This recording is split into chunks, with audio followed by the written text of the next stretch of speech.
Hello mga kaibigan, maligayang pagdating sa aking channel. Narito ako na may bagong balita mula kina Engine Ecurek at Tagbabuyak Ustan. Ang dalawang ito ay may kahangahangang love story sa screen at sa totoong buhay.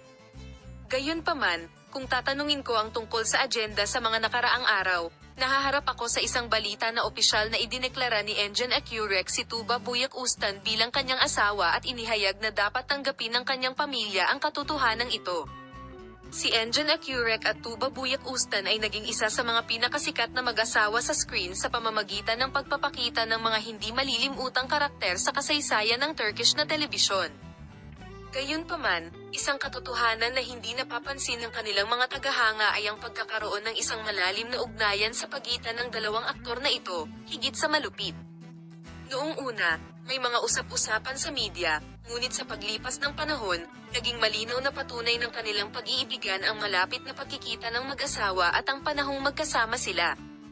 Bagaman sinubukan ng mag-asawa na protektahan ang kanilang pribadong buhay, ang kanilang pagmamahalan ay nahayag sa bawat pagkakataon. Ang pangalan na sa wakas ay bumasag sa kanyang katahimikan ay Engine Ecurek.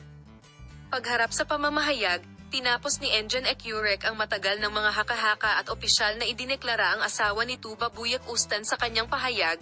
Binigyang diin niya na ang kanyang pag-ibig ay napakalakas para ipagpatuloy ang pagtatago at ang kanyang pamilya ay kailangang tanggapin ang katotohanan ito. Ang matapang na pahayag ni Engine Ecurek ay nagulat sa kanyang mga tagasunod at sa media. Ngunit hinangaan din siya sa kanyang katapatan at paniniwala sa pag-ibig.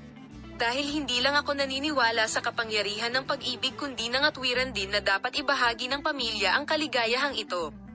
Manatiling nakatutok para sa bagong paggaod at mga post ni Tagbabuyak Ustan, paalam.